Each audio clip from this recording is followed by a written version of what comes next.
နောက်မှကြည့်ရှုနေတဲ့သတိချင်းပေးစင်များအားလုံးပဲမင်္ဂလာပါလို့ကျွန်တော်ဘက်ကနေဥဒ္ဒပထမနှုတ်ဆက်တာပါရနော်။6လ2026အတွက်ကျွန်တော်ဘက်ကျွေးချဲတဲ့ကောင်းကိုပြသပေးမှာဖြစ်ပါတယ်။ပြသပေးမှာဖြစ်တဲ့အတွက်သတိချင်းပေးစင်များအားလုံးပဲမင်္ဂလာပါဒီပါနော်။ဒီ3လုံးပေါင်းချင်းဒီ3လုံးပေါင်းချင်းဒီ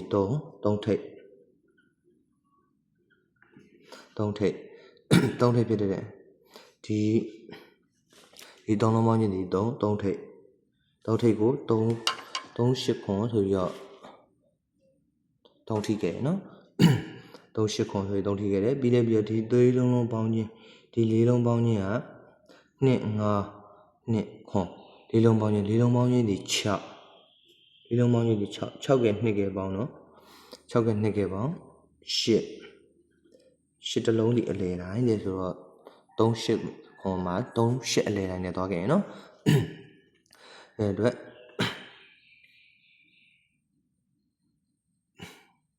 အလဲတိုင်းနဲ့သွားခဲ့ရနော်ဒီဟာကြတော့ဒီ3လုံးပေါင်းချင်းဒီ3လုံးပေါင်းချင်းဒီ3လုံးပေါင်းချင်းဒီ3ခွန်နဲ့3လုံးပေါင်းချင်းဒီ2ကဲပါဝါခွန်တစ်လုံးနောက်ပိတ်နဲ့38ခွန်ဆိုပြီးတော့3ထိပ်ကြီး8အလဲတိုင်းခွန်နောက်ပိတ်နဲ့38ခွန်ဆိုရကြခဲ့တယ်နော်အခုပြသပေးမယ့် site လေးကခွန်3ညထွက်ခဲ့တဲ့အပတ်ကလေးက site ဖြစ်တဲ့အတွက်ရက်ကြည့်ပြီပေါ့နော်3 5 9 3လုံးပေါင်းချင်းဒီခွန်ထိပ်ဒီ4လုံးပေါင်းချင်းဒီ4လုံးပေါင်းချင်းဒီ8 5 8 3 4လုံးပေါင်းချင်း8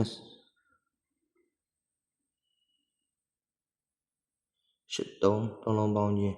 3လုံး4လုံးပေါင်းချင်းကဘာဖြစ်မလဲဆိုတော့4တဲ့24ဆိုတော့ဒီနှလုံးပြန်ပေါင်းခွန်နှလုံးပြန်ပေါင်းတော့ခွန်အလဲတိုင်းနောက်ပိတ်ဆက်လေးကိုပြန်ပြသရမယ်ဆိုရင်တော့6ကဲဒီ3လုံးပေါင်းချင်းဒီ3လုံးပေါင်းချင်းကရှင်5ပါဝါ3ညဆိုတော့ခွန်ထိပ်ခွန်အလဲတိုင်း3ညနောက်ပိတ်နဲ့ခွန်3ညဆိုပြီးထွက်ခဲ့တယ်နော်အခုပြသပေးမယ့်ဟာလေးကတော့နော်အခုပြသပေးမယ့်တစ်ချက်ကတော့6လ2026မှာထွက်မဲ့အကွက်လေးဖြစ်ပါတယ်နော်ထွက်မဲ့အကွက်လေးဖြစ်တဲ့အတွက်ဆွေးနွေးရမယ်နော်ခွန်3ည3လုံးပေါင်းချင်းဒီ3ညထိပ်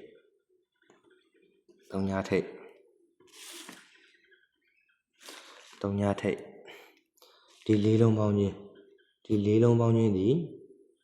2 4လုံးပေါင်းချင်းဒီ2 4ရဲ့ခွန်ရဲ့ပေါင်းတော့4ရဲ့ခွန်ရဲ့ပေါင်းတော့17နဲ့9နဲ့ပေါင်းတော့20တော့3ညတဲ့3ညဆိုတော့3ညထည့်ပြီးဒီနှလုံးပြန်ပေါင်းဆိုဒီနှလုံးပေါင်းကြီးက2ဖြစ်တဲ့အတွက်2အလဲတိုင်းနောက်ဆုံး site လေးကဘာဖြစ်မလဲဆိုတော့ဒီ3လုံးပေါင်းချင်းဒီ5ပါဝါ3ညတဲ့5ပါဝါ3ညဆိုတော့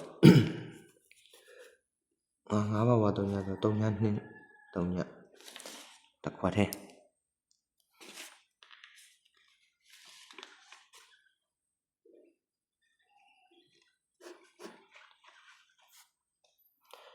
သူချင်းပေး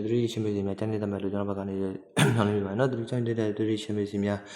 မြန်လိုက်လို့နဲ့မချိုင်းတဲ့သူချင်းပေးစီများကြော်တော့ပြီပါနော်သူတို့မျိုးဘက်ကနေအတိအကျကြီးဖန်မယ်လို့တော့ကျွန်တော်ဘက်ကပြောတာပြပါအောင်နော်အားလုံးပဲချင်းပေးရပါသေးလို့ကျွန်တော်ဘက်ကဆုတောင်းပေးတယ်နော်ပေါက်ကြပါလိမ့်ဗျာ